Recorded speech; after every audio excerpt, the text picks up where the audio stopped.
Hoy tenemos con nosotros en Tendencia 21 Televisión a José Manuel Gil Antón. Es el autor de este libro, El viaje de Luis, en el que cuenta una historia increíble. Su hijo, cuando tenía 12 años, sufrió un accidente casero y quedó clínicamente muerto, y su cerebro profundamente dañado porque estuvo 20 minutos sin oxígeno. Aunque los servicios de urgencia consiguieron recuperar su cuerpo, el cerebro de Luis necesitó un tratamiento intensivo posterior de recuperación neuronal que fue ideado y desarrollado y asistido por su padre en todo momento. José Manuel está hoy aquí con nosotros para explicarnos esta odisea y las consecuencias que ha tenido tanto a nivel personal y familiar como científico y social. Buenos días, José Manuel. Bienvenido a Tendencias 21 Televisión. ¿Cómo ha sido posible este aparente milagro? Bueno, pues este aparente milagro, yo la verdad que me gusta llamarle, más que aparente milagro, milagro científico, ¿no? Y lo de milagro también entre comillas, porque todas las cosas que hicimos Luis y yo tras el accidente, pues fuimos aplicando conocimientos que existen desde además ya hace un tiempo, que están escritos en libros de medicina y neurología y que lamentablemente en muchas ocasiones pues no se aplican pues por diferentes razones, algunas de las cuales están explicadas en un libro que escribí precisamente para ayudar a otros padres y familiares que se encuentren en situación parecida y, como decía, pues lamentablemente en muchas ocasiones estos conocimientos no se aplican o no se aplican en todos sus términos, ¿no? Y ello pues puede dar lugar a que en muchas ocasiones, pues claro, el enfermo no se recupere o de la misma manera o con todo el potencial que podría haber tenido, ¿no? Pero concretamente, ¿qué consiste el método que has aplicado o tus ideas para recuperar a un hijo? Sí, bueno, el método, lo que yo en el libro llamo el método de 3 ejes, que lo llamé así por simplicidad a la hora de referirme a él en el libro, realmente lo que está basado es en 3 pilares fundamentales, ¿no?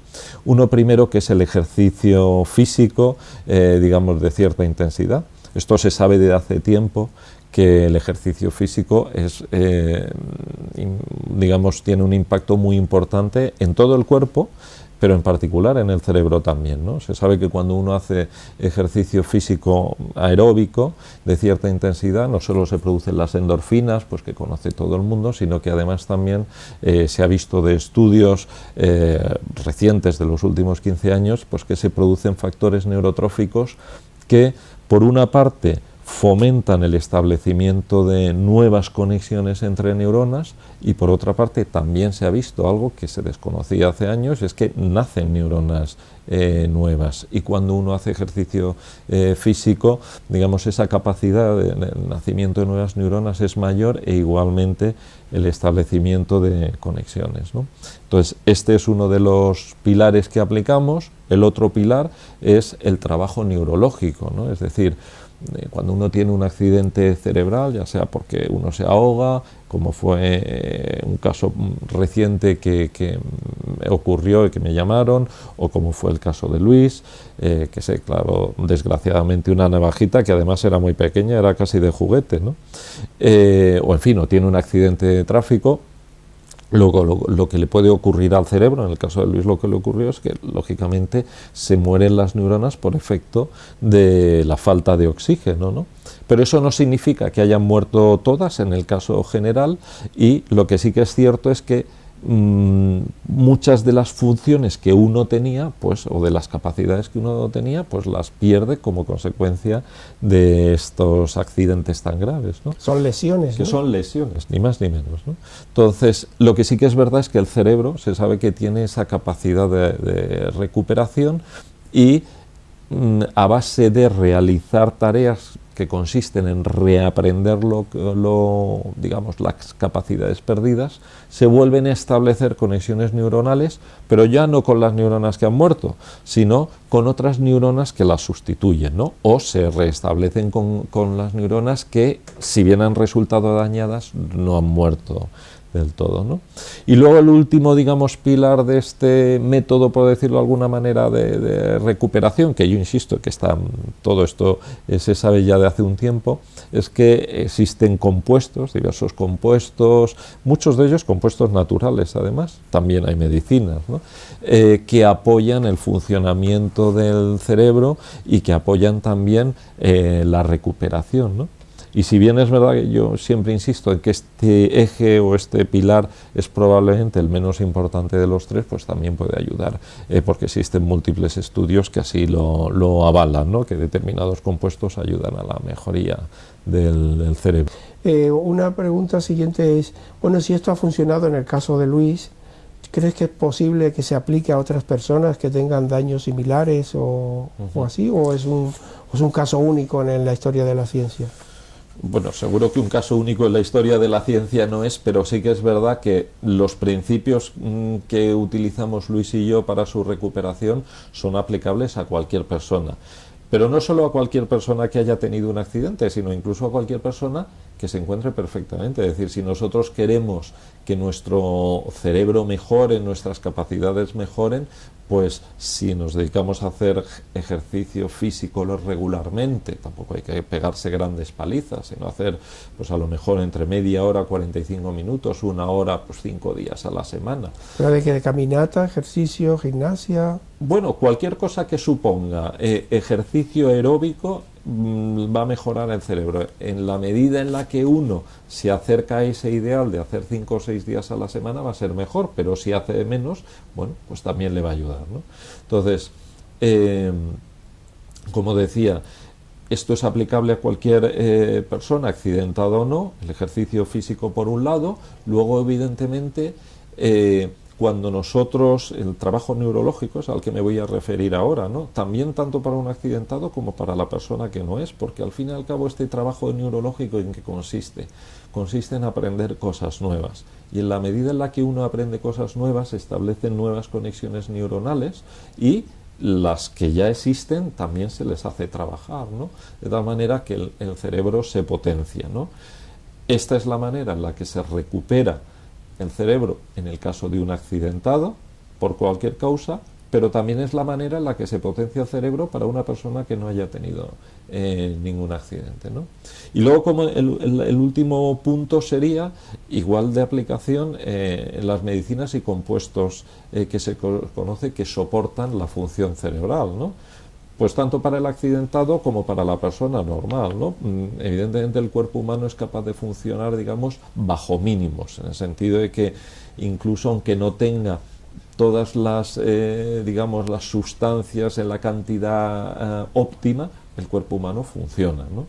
Pero si nosotros le suministramos los compuestos adecuados para que funcione mejor, lógicamente eso al final pues va a tener una repercusión en que el cerebro va a tener una capacidad de mayor procesamiento, mayor capacidad, ¿no? Y esto se ha visto en múltiples estudios que se han hecho de las diferentes sustancias, como a lo mejor determinados niños pues que toman un compuesto, por decir uno, la fosfatidilserina, ¿no?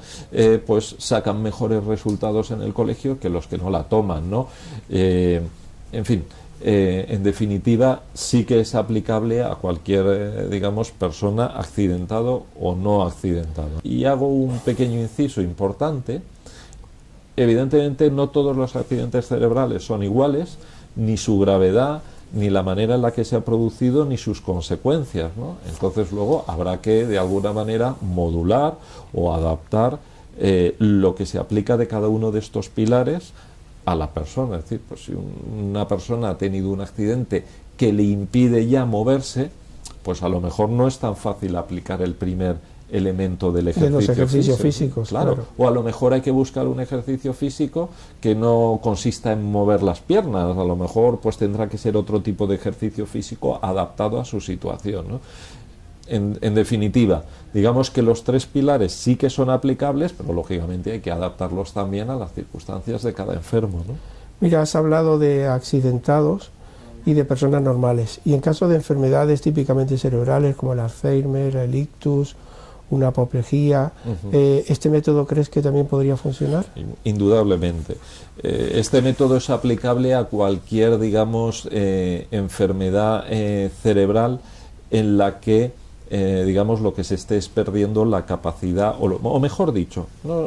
Vamos a ponerlo de otra manera, donde lo que se pretenda sea mejorar la capacidad del cerebro, ya sea que sea un cerebro digamos, que enfermo, lesionado o sano, ¿no? Lo va a mejorar. Evidentemente, como decía antes, no es lo mismo el que una persona haya tenido alguna lesión que le impida moverse y por tanto aplicar el ejercicio físico que no.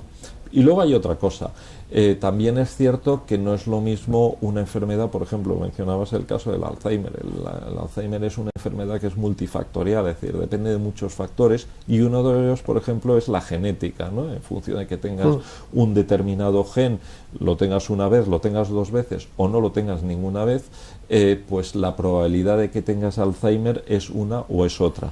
Pero incluso en esta enfermedad, donde la componente genética es muy grande, también se ha visto que esa probabilidad se modifica con el modo de vida que tiene la persona, ¿no? Y en el modo de vida nos estamos refiriendo tanto a la alimentación, como al ejercicio físico, como al trabajo neurológico, lo que haya estudiado esa persona y cómo haya trabajado su cerebro con los años. Y de hecho a las personas, a los enfermos de Alzheimer, una de, digamos, de las prácticas que se les prescribe es aprender y trabajar y ejercitar el cerebro con tareas sencillas. Totalmente. ¿No? O sea que el método sí que es aplicable, luego lógicamente dependerá de cada caso. ¿No? Bueno, sorprende que una persona como tú, de tu perfil, que es ingeniero de telecomunicaciones, sepa tanto del cerebro y que haya sido capaz de desarrollar un método para recuperar a tu hijo. ¿En qué base, cuáles son las bases científicas en que tú te has basado para desarrollar esta terapia, este sistema? Bueno, primero tengo que decir que vengo de familia, aunque soy ingeniero de telecomunicación, pero es verdad que vengo de familia de padre médico, madre farmacéutica, de alguna manera. O sea, pues que también, lo tienes en los genes. Bueno, pues llamémosle así, lo he vivido durante toda la vida en casa, ¿no? Y luego además también es cierto que a mí el área del cerebro pues es algo que me ha llamado siempre te había interesado. la atención, porque también es cierto que la medicina desde muy pequeñito me gustaba, otra cosa es que me gustó más la ingeniería. Pero bueno, ¿en qué, digamos, estudios está basado esto que hemos aplicado Luis y yo? Pues como decía al principio, hay muchísimos estudios y libros de medicina y de neurología. Eso sí, tienen que ser relativamente recientes, porque muchas de estas investigaciones son de 15 o 20 años atrás, no más, ¿no? Y en todos estos libros pues ya se sabe y se quedan reflejados multitud de estudios de universidades, estudios clínicos, donde se ve el impacto del ejercicio en el cerebro, donde se ha visto cómo, por ejemplo, el trabajo neurológico hace que se recuperen las funciones cerebrales, el establecimiento de conexiones nuevas, o si hablamos de los compuestos, lo mismo, ¿no? Se ha visto, por ejemplo, en muchos experimentos que se han hecho con animales, con ratones, muchos de ellos, con monos, pues cómo incluso en el cerebro nacen neuronas nuevas, o cómo cuando a un animal, y lo mismo a una persona, se le pone lo que se llama un ambiente rico en estimulación, el cerebro, simplemente por el hecho de estar en ese ambiente rico en estimulación, crea muchas más conexiones neuronales, ¿no? Eso en el caso de un ratón, por ejemplo, recuerdo de algunos de los estudios leídos, ¿no? Pues era meter al ratón en un laberinto, ¿no? O en un laberinto y luego ponerle en otro lugar donde podía hacer otras cosas, ¿no? Y para el caso del ejercicio físico, pues era poner al ratón a correr en una rueda. Entonces, todos estos experimentos han visto cómo ese ratón al final, en comparación con otros que no hacían nada, pues el que hacía ejercicio, luego se le estudiaba el cerebro y se veía que habían nacido neuronas nuevas, y en el caso del ratón o de los ratones que habían estado en estos ambientes ricos en estimulación, pasaba exactamente lo mismo, mientras que los ratones que habían estado, digamos, en un lugar donde no había habido tal estimulación no habían desarrollado esas nuevas conexiones neuronales, ¿no? Y en el cerebro de las personas pues pasa exactamente igual, ¿no? Es decir, en la medida en la que nosotros estimulamos el cerebro se establecen nuevas conexiones. Por eso era tan importante, cuento yo en el libro, trabajar con Luis en diferentes tareas, en diferentes áreas, facetas que hicieran, activaran diferentes partes del cerebro de Luis. Y por eso mismo también pues hacíamos ejercicio físico todos los días, muy regularmente y además con cierta intensidad, precisamente para fomentar ese... ¿Cuántas horas dedicabas al día a estos ejercicios? Bueno, nosotros estuvimos en lo que era la rehabilitación diaria de Luis, dedicamos aproximadamente unas 12 horas al día, es decir, desde que se levantaba hasta que se acostaba el pobre niño, pues la verdad que estaba dedicado a esto, ¿no? Hizo un gran esfuerzo y yo por eso también digo que ha sido un titán, ¿no? Porque ha soportado un periodo largo, año y medio, 2 años, pues de un esfuerzo enorme, pero que ha tenido su recompensa, ¿no? Luis está ahora mismo yendo al colegio, aprobando sus asignaturas, va como un niño normal, misma situación, se quedó ciego y ha recuperado la vista totalmente, además con una agudeza visual tremenda. En fin, que está totalmente recuperado. Claro, si no hubiera hecho todo este esfuerzo a lo largo de todo este tiempo, pues probablemente no se hubiera remontado de la misma manera, ¿no? Y dentro de esas 12 horas, pues hacíamos 1 hora al día más o menos de ejercicio físico y luego el resto eran trabajo neurológico, ¿no? Que podía ser pues muy diverso, ¿no? Es decir, desde colorear dibujos, escribir, hacer sumas y restas, jugar a cartas de parejas para la memoria, en fin, había ahí una combinación, siempre intentando cambiar, ¿no? Mira, ¿y qué papel jugó la música en la recuperación de Luis? Pues porque él ya tenía una afición a la música. Sí, bueno, los dos somos músicos. Ah, también tú. Sí, yo también, somos músicos amateurs, los dos tocamos el saxofón y yo sabía que la música, para cualquier persona, pues tiene un impacto muy importante en el cerebro, ¿no? Es un ejercicio tremendo para el cerebro, la música. ¿Por qué? Pues porque interviene en muchas áreas de él a la vez y además tienen que estar de manera coordinadas, ¿no? Y se ve muy fácil, es decir, cuando uno tiene una partitura delante, primero tiene que saber leer la partitura, estás ejercitando la vista y estás interpretando las notas, como cuando uno aprende a leer y está leyendo un libro, ¿no? Claro, tienes que interpretar qué nota es. A la vez que interpretas, que decodificas qué nota es, tienes que poner los dedos para tocar esa nota. Y además todo eso tiene que estar coordinado y en función del tiempo. Es decir, no puedes hacerlo... En la partitura. En la partitura. No puedes hacerlo en cualquier momento porque si no la música ya no suena igual, ¿no? En definitiva, claro, es un ejercicio muy, muy importante para el cerebro porque requiere la comunicación de diferentes áreas cerebrales, además en diferentes hemisferios, ¿no? Consecuencia, bueno, yo sabía que esto a Luis le iba... por una parte le iba a suponer un esfuerzo muy importante, pero por otra parte también iba a ayudar mucho a su recuperación y, en fin, pues así lo hicimos. También hacíamos música pues prácticamente todos los días y hoy Luis toca el saxofón mejor que como lo tocaba antes del accidente, ¿no? O sea que... Mira, otra cosa importante en vuestro proceso es esa fórmula de medicamentos medicamentos o productos que tú elaboraste o ideaste para recuperar a Luis. ¿En qué consiste esa fórmula? Si tiene validez para muchas cosas, etcétera, ¿no? Bueno, esta fórmula, primero vuelvo a insistir que en todo caso esta última parte o este último pilar del, digamos, por decirlo de alguna manera, método de recuperación es probablemente la menos importante. Es decir, si ¿sí? A mí me preguntan ¿tú qué crees que fue más de estos 3 elementos, el ejercicio físico, el trabajo neurológico y los compuestos de soporte, qué fue lo más importante? Probablemente diría que lo menos importante fue esta última parte, ¿no? Es decir, si hay alguien que piense que tras un accidente cerebral pues se puede tomar una pastilla y poco menos que con eso, por decirlo de alguna manera sencilla, ¿no? Y que poco menos que con eso ya se va a recuperar, está totalmente equivocado. Es justo es decir, está totalmente equivocado, ¿no?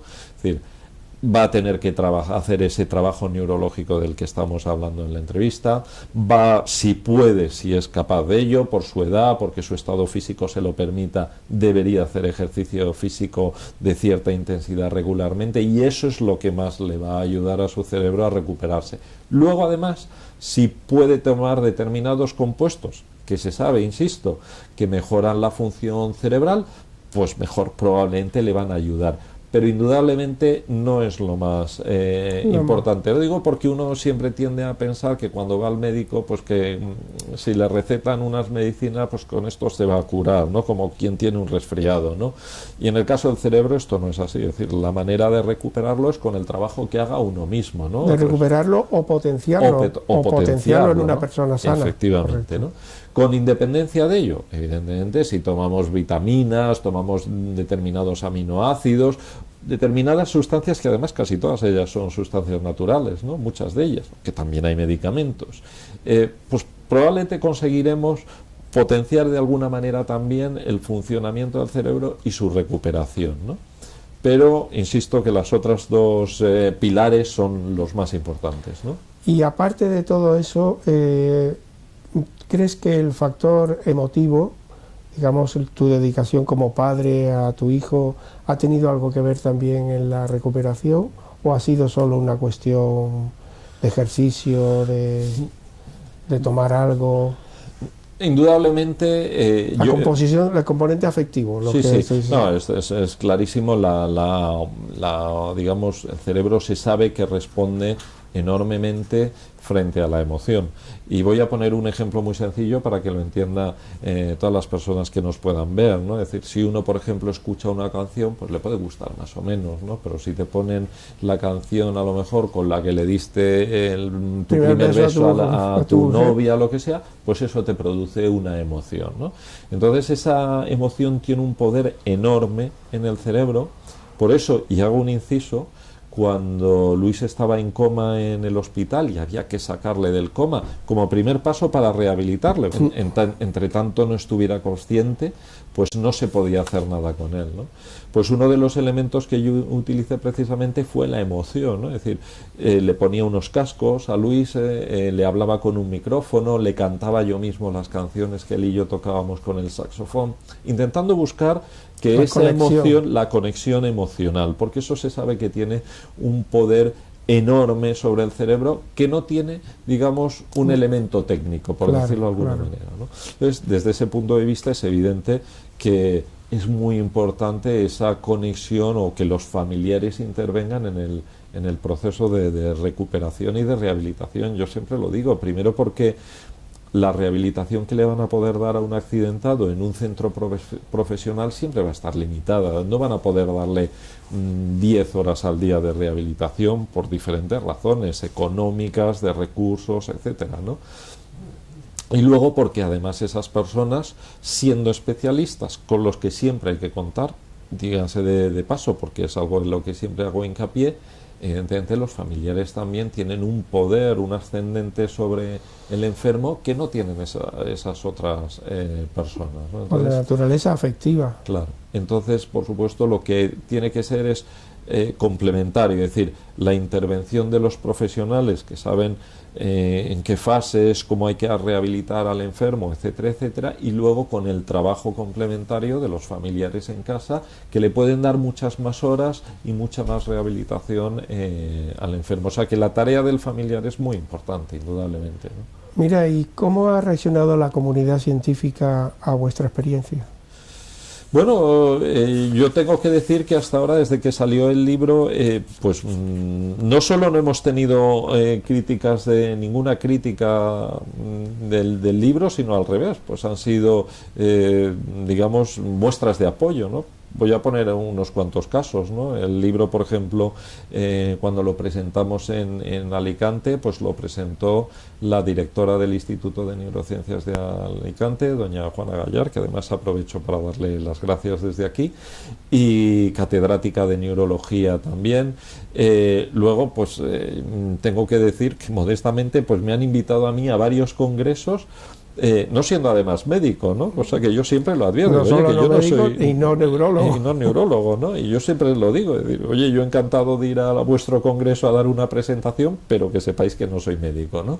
Y sin embargo estuve en el congreso de enfermería de neurociencias hace unos cuantos meses, y la semana que viene pues voy al congreso de enfermería quirúrgica. Quiere decir que el libro, la verdad que ha sido bien recibido también por la comunidad científica, ¿no? Porque yo creo que falta mucha información, ¿no? También puedo contar el caso desde la UCI de La Paz, pues sé que a mí me han llamado varias veces para hablar con la UCI infantil, ¿no?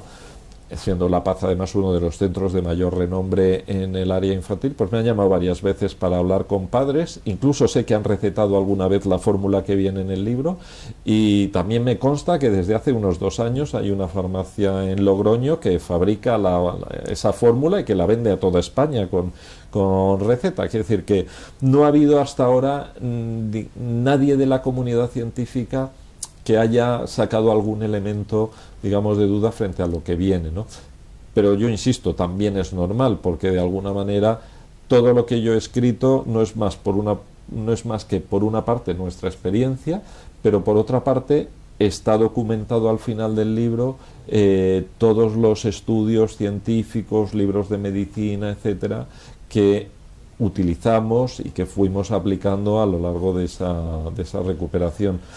Y hago un último apunte. Quise yo en uno de los anexos de este libro, El viaje de Luis, poner unas tablas donde, para que los padres que se enfrenten a una situación similar o familiares puedan ellos mismos también intentar contrastar lo que hicimos, ¿no? Entonces hay unas tablas que vienen en un lado de la tabla cada una de las cosas que fuimos haciendo Luis y yo a lo largo del libro, y en la otra parte de la tabla el libro de medicina o de neurología donde habla de eso, y entonces se puede contrastar cómo lo hicimos y por qué lo hicimos y dónde están esas fuentes del conocimiento, ¿no? Una cosa importante que podría ocurrir con vuestra experiencia es que algún equipo científico hiciera una investigación sobre vuestro caso concreto, porque puede ser paradigmático para la ciencia. ¿Sabes si hay alguna investigación en marcha o potencial de este campo? Bueno, investigaciones en este área y en concreto sobre lo que nosotros hicimos, pues hay muchas, y llevan además desde hace, como decía, los últimos 15 años, ¿no? Es decir, pero basada en vuestra experiencia. No basada en nuestra experiencia, sí basadas en los principios que nosotros hemos aplicado o hemos utilizado. En nuestra experiencia no, porque de alguna manera primero es un caso, digamos, individual, que ya no es repetible, por otra parte, ¿no? Y quizá a lo mejor se hubiera podido utilizar de base si se hubiera hecho, digamos, un seguimiento científico muy detallado a lo largo de la recuperación de Luis, cosa que no se hizo porque, entre otras cosas, no era el objetivo. El objetivo era recuperar las capacidades de Luis y estar centrado en ello, ¿no? Pero insisto, lo que sí que existen son múltiples estudios. En el libro viene en la bibliografía muchos libros de neurología y de medicina donde vienen reflejados todos estos estudios. Hay otros muchos que se pueden encontrar muy fácilmente en internet o en las librerías de internet que soportan todo esto que hicimos. Hoy precisamente me llamaba la atención un artículo en Expansión donde un estudio muy reciente demuestra que el ejercicio físico vigoroso hace que las personas sean más inteligentes. Eso es lo que viene en el titular del periódico, ¿no? Digo, bueno, pues esto es cierto, ya se sabía, ¿no? Y tú lo has comprobado. Y nosotros lo hemos comprobado, ¿no? En fin, y lo que sí que es verdad es que todo esto hace falta difundirlo para todo el mundo en general, pero en particular para los familiares, los padres de niños accidentados, pues que tengan un arma para digamos, acometer o afrontar un problema, una situación tan grave, ¿no? Claro, porque la cultura científica popular piensa que el cerebro es irrecuperable, como se pensaba hace 20 años. Hoy no es así, hoy ya se sabe que esta capacidad existe, aunque mucha gente no lo sepa. Lo que yo te preguntaría es, ¿qué podría decirle hoy Luis, con su juventud, a estos expertos? Porque él no es un caso, es su propia experiencia. Bueno, pues yo más que a los expertos lo que le diría es qué le podría decir Luis a otros niños o otros enfermos, no tienen por qué ser niños, ¿no?, que se encuentren en esa situación. Y seguro que lo que les diría es que se esfuercen y que sean constantes. Que es posible. Que es posible, porque además se sabe que el cerebro tiene un plazo de recuperación, igual que cuando nosotros, voy a poner un ejemplo muy visual también, cuando de niño nos hemos caído, nos hemos hecho una herida en la rodilla, pues la herida se nos va cerrando poquito a poco, se va formando la costra y en 2 o 3 días pues aquello ha cerrado, pues el cerebro tiene un plazo de recuperación, lo mismo que cuando nos rompemos un hueso, ¿no? El cerebro tiene un plazo de recuperación que está en el entorno entre 1 y 2 años, ¿no? Eso no significa que pasados esos 2 años no se pueda recuperar el cerebro. Sí que se puede recuperar porque todavía puede cambiar, porque el cerebro retiene esa capacidad de cambio, la neuroplasticidad la retiene durante toda la vida, incluso cuando las personas somos mayores o son ya más mayores, ¿no? Pero lógicamente, bueno, por supuesto cuando uno es niño tiene mayor capacidad, pero lo que iba a decir es que lógicamente en ese plazo de recuperación es donde esa capacidad es mayor. En la medida en la que uno aproveche esa ventana de oportunidad para trabajar de manera intensa y recuperar capacidades que se han perdido en el accidente, va a poder salir de la rehabilitación del accidente pues totalmente rehabilitado o con menores secuelas que si no la aprovecha, ¿no? Entonces, ¿qué le diría a Luis? Que de hecho yo sé que él lo piensa, a él le costó mucho esfuerzo, lógicamente, estar durante 2 años haciendo trabajo constante, pero al final pues ha tenido su recompensa de recuperación absoluta. Y yo creo que el mensaje que le transmitiría, él y yo por supuesto, es que primero no hay que perder la esperanza, en segundo lugar que estas recuperaciones son largas, que requieren mucho trabajo y que hay que ser muy constante, que hay que trabajar todos los días de manera regular durante muchos meses hasta que ya uno compruebe que efectivamente ha recuperado todo lo posible y que durante 1 año y medio, 2 años, esa recuperación todavía las posibilidades son máximas, ¿no? Bueno, ya para terminar, hay una evidencia, hay muchas personas que tienen lesiones o enfermedades cerebrales que podrían recuperarse, pero por una serie de circunstancias no se recuperan. ¿Cómo analizas tú ese fenómeno propio de hospitales, residencias, etcétera? ¿Qué está pasando para que este conocimiento pues no llegue a personas que irremisiblemente pues van deteriorándose en vez de recuperarse? La verdad que es un área complicada. Es cierto que probablemente en muchos casos de accidentes cerebrales pues hay personas que no se recuperan de manera óptima, o mejor dicho, que se podrían haber recuperado mejor o más si hubieran hecho determinadas cosas que no han hecho, ¿no? Yo creo que aquí son muchos factores los que intervienen. Uno genérico, que es la falta de información. Es decir, en la medida en la que los pacientes, los padres de niños accidentados, cientos de niños se ahogan todos los años, hay un montón, miles de accidentes de tráfico, en la medida en la que estos padres tuvieran información acerca de cómo se recupera el cerebro, el ejercicio físico, el trabajo neurológico, estos elementos de soporte, y lo aplicaran, pues probablemente el enfermo tendría muchas más posibilidades de recuperarse mejor o de tener menores secuelas tras el accidente, ¿no? ¿Qué es lo que ocurre? Pues que falta esa información y, claro, es difícil contar todo esto todos los días a todos los accidentados. Eso fue una de las razones por las que yo escribí este libro, precisamente pues para ayudar a otras personas que no tuvieran esta información, estos conocimientos, pues a través de la lectura del libro, a través de ver un caso, de cómo aplicamos nosotros estas, digamos, técnicas, por decirlo de alguna forma, pues que ellos mismos puedan de alguna manera seguir esas pautas y preguntar a su vez a los especialistas, a los terapeutas. A los terapeutas. Claro, es muy complicado que en un centro profesional de rehabilitación te puedan dedicar 8 horas al día, como decía antes, ¿no? Porque es que económicamente probablemente es una familia tampoco lo podría financiar, ¿no? Luego también pues el tema del ejercicio físico pues tiene sus complicaciones, ¿no? No ya solo porque a lo mejor determinados enfermos no puedan hacerlo tras el accidente, sino incluso pensemos, por ejemplo, que un doctor le prescribe a un niño tras un accidente, pues que este niño haga ejercicio todos los días y corra, y pues por mala suerte este niño se cae y van los padres y pueden pensar pues que el doctor ha sido un imprudente al prescribir a este niño que hiciera ejercicio físico, cuando realmente es correcta esa prescripción. Es decir, no quiero entrar mucho más en el tema. En el libro hay un capítulo analizándolo todo ello, digamos, sin ánimo de crítica, sino de ayudar y de informar, ¿no? Pero yo creo que la parte más importante de todas, cómo se resuelve esto, es con la información. Es decir, los familiares tienen que saber que tienen que trabajar de inmediato. Una vez que la persona tiene el accidente, sale del hospital, tienen que ponerse a trabajar de inmediato con él en todas las diferentes facetas que haya perdido. Si pueden hacer ejercicio físico, mucho mejor, trabajo neurológico todo el que puedan hacer. Hay que dedicarle mucho tiempo. Y hay que dedicarle mucho tiempo, mucha constancia. Son procesos muy largos, donde además la intervención de la familia es muy importante, simplemente, aunque solo sea por una cuestión económica, ¿no? Pues José Manuel, muchísimas gracias por haber venido. A vosotros por haberme invitado.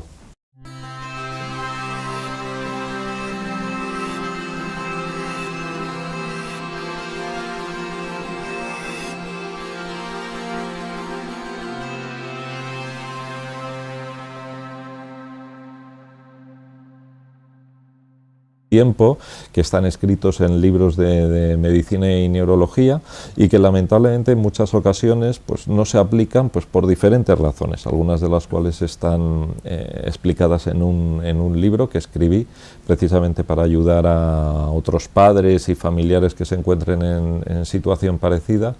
Y como decía, pues lamentablemente en muchas ocasiones estos conocimientos no se aplican, o no se aplican en todos sus términos, ¿no? Y ello pues puede dar lugar a que en muchas ocasiones, pues claro, el enfermo no se recupere o de la misma manera o con todo el potencial que podría haber tenido, ¿no? Pero concretamente, ¿qué consiste el método que has aplicado o tus ideas para recuperar a un hijo? Sí, bueno, el método, lo que yo en el libro llamo el método de 3 ejes, que lo llamé así por simplicidad a la hora de referirme a él en el libro, realmente lo que está basado es en 3 pilares fundamentales, ¿no? Uno primero, que es el ejercicio físico, digamos, de cierta intensidad. Esto se sabe de hace tiempo, que el ejercicio físico digamos, tiene un impacto muy importante en todo el cuerpo, pero en particular en el cerebro también, ¿no? Se sabe que cuando uno hace ejercicio físico aeróbico de cierta intensidad, no solo se producen las endorfinas, pues que conoce todo el mundo, sino que además también se ha visto de estudios. Operación neuronal que fue ideado y desarrollado y asistido por su padre en todo momento. José Manuel está hoy aquí con nosotros para explicarnos esta odisea y las consecuencias que ha tenido tanto a nivel personal y familiar como científico y social. Buenos días, José Manuel. Bienvenido a Tendencias 21 Televisión. ¿Cómo ha sido posible este aparente milagro? Bueno, pues este aparente milagro, yo la verdad que me gusta llamarle, más que aparente milagro, milagro científico, ¿no? Y lo de milagro también entre comillas, porque todas las cosas que hicimos Luis y yo tras el accidente, pues fuimos aplicando conocimientos que existen desde además ya hace un tiempo.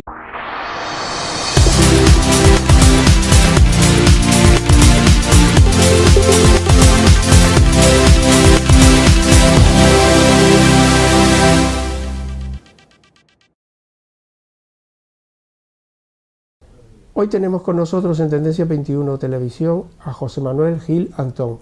Es el autor de este libro, El viaje de Luis, en el que cuenta una historia increíble. Su hijo, cuando tenía 12 años, sufrió un accidente casero y quedó clínicamente muerto, y su cerebro profundamente dañado porque estuvo 20 minutos sin oxígeno. Aunque los servicios de urgencia consiguieron recuperar su cuerpo, el cerebro de Luis necesitó un tratamiento intensivo posterior de recuperación. Recientes de los últimos 15 años, pues que se producen factores neurotróficos que, por una parte, fomentan el establecimiento de nuevas conexiones entre neuronas, y por otra parte también se ha visto algo que se desconocía hace años, es que nacen neuronas nuevas, y cuando uno hace ejercicio físico, digamos, esa capacidad de nacimiento de nuevas neuronas es mayor, e igualmente el establecimiento de conexiones, ¿no? Entonces, este es uno de los pilares que aplicamos. El otro pilar es el trabajo neurológico, ¿no? Es decir, cuando uno tiene un accidente cerebral, ya sea porque uno se ahoga, como fue un caso reciente que ocurrió y que me llamaron, o